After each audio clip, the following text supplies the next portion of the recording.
నేను అడుగుతాను రేవంత్ రెడ్డి గారిని, బాగా ఉత్సాహపడుతున్నావు కదా ప్రజల చాలాన్ల సొమ్ము వసూలు చేయాలని చెప్పని, ఆటో డెబిట్ అని చెప్పని, మరి ఆటో క్రెడిట్ ఎందుకు లేదండి రేవంత్ రెడ్డి గారు? ఆటో క్రెడిట్ సిస్టమ్ ప్రవేశపెట్టు మొదలు. డైరెక్ట్గా పెన్షన్లు లేకపోతే జీతభత్యాలు ఆన్ టైంలు ఇవ్వడం కానీ, పెన్షన్లు ఆన్ టైంలు ఇవ్వడం కానీ, నిరుద్యోగ తర్వాత రిటైర్డ్ అయిన ఎంప్లాయీస్కి వాళ్ళకు ఫైనల్ సెటిల్మెంట్స్ చేయటం కానీ, ఇవన్నీ కూడా ఆటో క్రెడిట్ చేయి. మరి నువ్వేమో ఆటో క్రెడిట్ చేయవు, నెలలు వాళ్ళను వేధించుక తింటావు. రిటైర్డ్ అయినటువంటి ఒక ఉద్యోగులు కోర్టుకు పోయి కోర్టుల నుంచి ఆర్డర్లు పట్టుకొస్తే కూడా వాళ్లకు అకౌంట్లలో డబ్బులు క్రెడిట్ చేయవు. ఫీ రియంబర్స్మెంట్ 10,000 కోట్ల రూపాయలు విద్యార్థులకు నువ్వు నిధులు కేటాయించవు, నిధులు వాళ్ళకి క్రెడిట్ చేయవు, కాలేజీలకు నిధులు క్రెడిట్ చేయవు. కానీ చలాన్ల సొమ్ము మాత్రం క్రెడిట్ చేయాలట.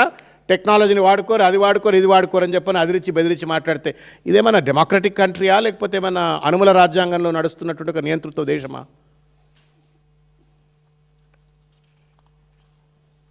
నాకు భయం ఏం కలుగుతుంది అంటే,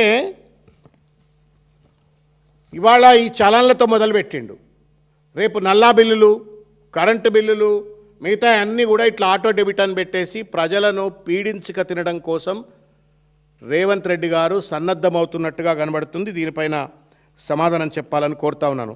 సైబర్ సెక్యూరిటీ, నా అకౌంట్ డీటెయిల్ తీసుకుంటా అంటున్నావు నువ్వు. ఎలా, how are you going to protect? ఇవాళ నిన్న మనం సత్తుపల్లిలో చూసినాం. 3 రోజుల కింద నిన్ననా మనను సత్తుపల్లి ఖమ్మం కమిషనర్, ఆయన ఎవరో సునీల్ దత్ ఎవరో అనుకుంటా, ఆయన కమిషనర్ మాట్లాడుతూ, ఒక సత్తుపల్లి గ్రామంలో, సత్తుపల్లి నియోజకవర్గంలో మారుమూల తెలంగాణ మారుమూల ప్రాంతంలో 500 కోట్ల రూపాయల ఫ్రాడ్ జరిగింది, సైబర్ ఫ్రాడ్ జరిగింది. ఏందనంటే బ్యాంకులకు వెళ్ళి డైరెక్టు డబ్బులు దొబ్బేయటం, కోట్ల రూపాయల డబ్బులు దొబ్బేసినారు.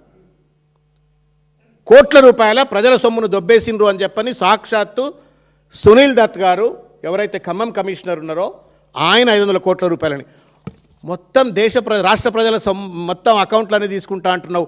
How are you going to ensure the cyber security Revanth Reddy గారు?